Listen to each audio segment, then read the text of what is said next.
Music system বন্ধ করতে বলায় ক্ষুব্ধ ছেলে, মদ্যপ কিশোরের হাতে খুন মা, গুরুতর জখম হয়ে হাসপাতালে ভর্তি বাবাও।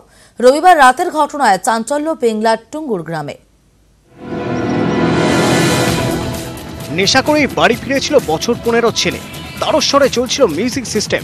মা বাবা সেটি বন্ধ করতে বলাতেই ক্ষেপে যায় কিশোর, ধারালো ছুরি নিয়ে ঝাঁপিয়ে পড়ে তাদের উপর। এলো পাথারি কোপে ঘটনাস্থলে প্রাণ যায় বছর 35-এর ডলি মল্লিকের।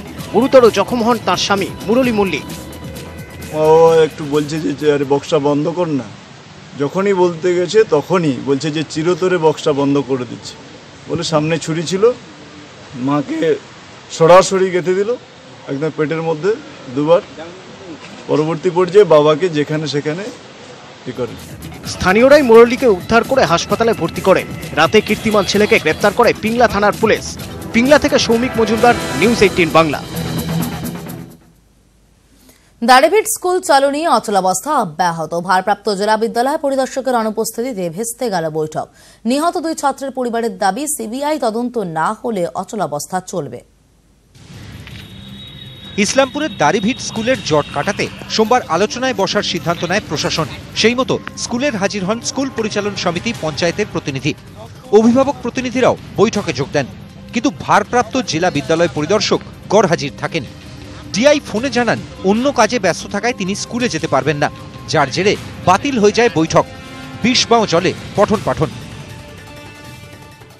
গার্জিয়ানদের পক্ষ থেকে ওটা ডিআই না থাকাতে আমরা কিন্তু সিদ্ধান্তে পৌঁছাতে পারলাম। ডিআই কেন আসতে পারলো না সেটা আমি তো ফোন করেছিলাম, উনি নাকি কোন নিয়োগের কাজে ব্যস্ত আছেন, সেই জন্য আসতে পারলাম। মাস্টার আসেনি, এখানে শুধু ওই ম্যানেজিং কমিটির 4 জন ছিল, প্রধান ছিল, এখানকার মেম্বার ছিল, তারা ডাকছিল মাইকিং করে, তাই আমরা সবাই এসেছিলাম।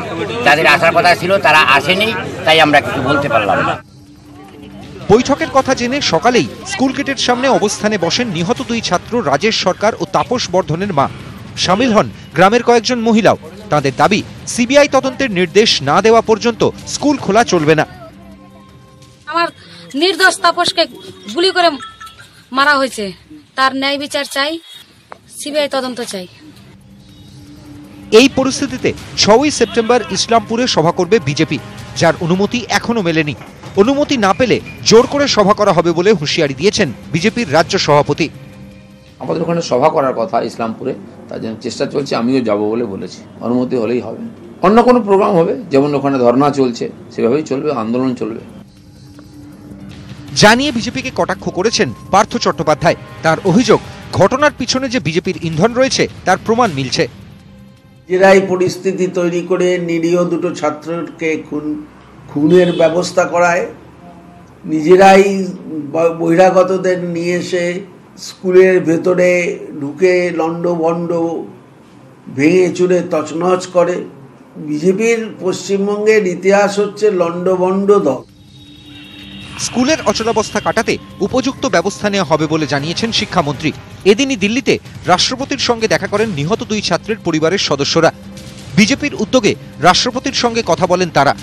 একই বিষয়ে রাজভবনেও কেন্দ্রীয় স্বরাষ্ট্রমন্ত্রীর কাছে অভিযোগ জানায় রাজ্য বিজেপি। উত্তম পাল ও Somraj Bandyopadhyay, news 18 Bangla. Homeopathy degree সম্বল করেই অ্যালোপ্যাথি চিকিৎসা, কাঠগড়ায় মেদিনীপুরের দাঁতের ডাক্তার।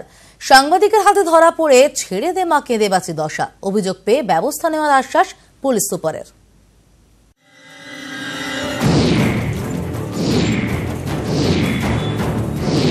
ইনি তাপস কুমার ভূঁইয়া, রোগী দেখেন বাড়ির একতলার চেম্বারে। ডেন্টিস্ট বলে পরিচয় দিলেও তার ডিগ্রি কিন্তু সে কথা বলছেন না।